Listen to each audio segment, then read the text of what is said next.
Welcome to Blue Pyramid Stories. I'm Storey Clayton, and this is the fifth in our installment, the first on-the-fly story that I will be telling you tonight. We've read a story from someone else. We've read a story from me. And now I'll be telling something on the fly, in person, just talking to you as though we were gathered together around a campfire, candlelit room, or just sort of a table where everyone had come to assemble for some reason. It's a story I've told frequently, so friends of mine will forgive me for indulging in this story one more time. It's a story from high school, from my sophomore year in high school, and it's the story of human frailty in the wake of people's willingness to deceive them. It's also, in spite of itself, somewhat of a comedic story. So here we go. It's often colloquially known as voice-activated VCR. So the high school I attended was this school in New Mexico, Albuquerque, and it was out west, and it was basically a day school trying desperately hard to be an elite East Coast boarding school, which, it pulled off to mild success, although there were no borders, and it was in the middle of the West Coast, which is not necessarily the most suitable place for an East Coast mentality. But we had a collection of students who took themselves very seriously, and also a lot of students with a lot of money. And so that's, quite a variation of people. We also had some crazy teachers. Most of them were very smart, very intellectual, people who could have been college professors, but they chose to spend their time with very super motivated high school students. And one of these people, who also happened to be the newspaper sponsor and ran the newspaper, ran a lot of extracurricular activities, was this wild-haired, gray-haired, very absent-minded history teacher. And I'll leave her name out of this, but those of you who attended will probably know who I'm talking about. You can connect the dots pretty easily. So this individual was always coming in late to class, 5 minutes late, 7 minutes late, and had been encouraged many times to bring in more of a multimedia experience because she was very much a traditional rote teacher, sort of talk and lecture straight at people. And, we liked her fine, but she was also somewhat dull at times, and it was somewhat frustrating to sit through more and more medieval European history as she droned on and on. But this one particular week, she had actually found a way to bring in a multimedia experience with an incredibly dry history video that was actually even drier than listening to her talk, even though there were screens and pictures and multimedia enhancements to the experience. It was still horrendously dry.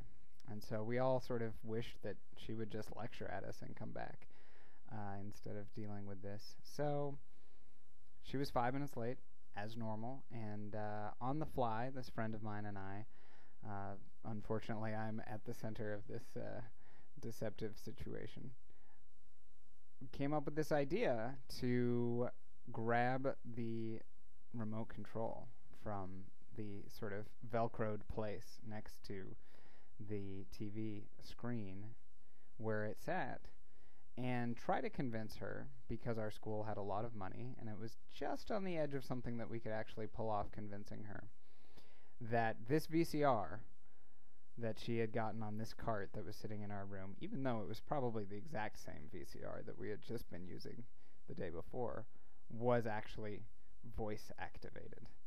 So we did this. We grabbed the VCR, and my friend John grabbed it and held it under the desk, just out of sight, sort of flush with the underside of his desk, and made sure that he knew where the various controls were. And I was sitting next to him and was sort of the point person. I was the straight A student. The good kid was on the newspaper and knew her very well, and so I was the person who was going to be trustworthy in this situation and reliable and be able to convince her of something that no honest, self-respecting teacher should be convinced of. So she came in, and she was flustered as normal and sort of harried and going all over the place and didn't really know where she was and grabbed the things, and then sort of had this visible relief come over her face of like, oh, right, it's a video class today. No wonder I'm late. It's okay. I can relax. And so she looked around and sort of vaguely said, okay, where were we? Is this part 2 of the video? Okay, where's the... And then went up to grab the remote control, and it was gone. And she said, where's the remote? And everyone sort of looked around. Somebody coughed. Somebody looked at me, and I said, I believe it's voice activated. And she said, what do you mean it's voice activated? Come on, where's the remote? And we said, no, you should try it. It's the new technology. They just got it. They brought it in. They were explaining it to us. Yeah, it's voice activated. And she looked at us and frowned and sort of exasperated and didn't know what to do. What's the next move? We said, why don't you try it? Why don't you say something? And she says, rolls her eyes, play. Nothing happens. And we look at it. You have to turn it on first. On. Power on. Click goes my friend under the desk. And the thing comes to life, and she darts back from it, flies back, amazed at her own power. Play? Click goes John. And the thing starts playing. And she's baffled, and she just looks at it. Pause. Click. Stop. Click. Play. And by now we've got her. She's convinced. And the class goes on from time to time. Occasionally she will try to get a little too clever and sort of whisper something or stand up and sort of say, stop, and John wasn't paying attention. His arms straining against the underside of the desk as he goes through a 45-minute class trying to keep the ruse up. And so we, remind her gently, you didn't say it loud enough. No, more clearly. As we're helping her along, as kids are wont to do with advanced technology that their elder generation doesn't understand. So we actually pulled it off for the entire class. Needless to say, the next day she came in, we didn't try to pull this ruse, and she was very angry with us and very frustrated and didn't want to speak to anyone, especially me. We never really found out what happened for a long time after that, but we heard a story through the back channels from the French teacher, one of the main French teachers, maybe she was the only French teacher in the school, that shortly after that class session, our history teacher had run out of the room, gone down to her good friend, the French teacher, and said, you'll never believe what this school has been able to purchase. You'll never believe the incredible things we've been able to come up with in technology. Did you know we had voice-activated VCRs?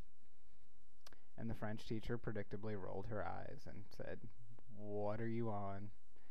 And was eventually, after many minutes of wrangling about this, dragged back up to the classroom, where I think we had hidden the remote to avoid having to come clean about it at the end of that class session.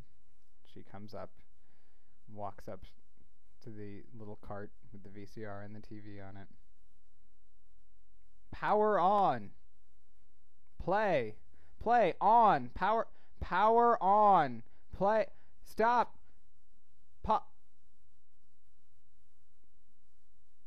And was still to be heard raving at the monitor when her friend the French teacher suggested that maybe it was time for a vacation. I'm Storey Clayton. This has been Blue Pyramid Stories.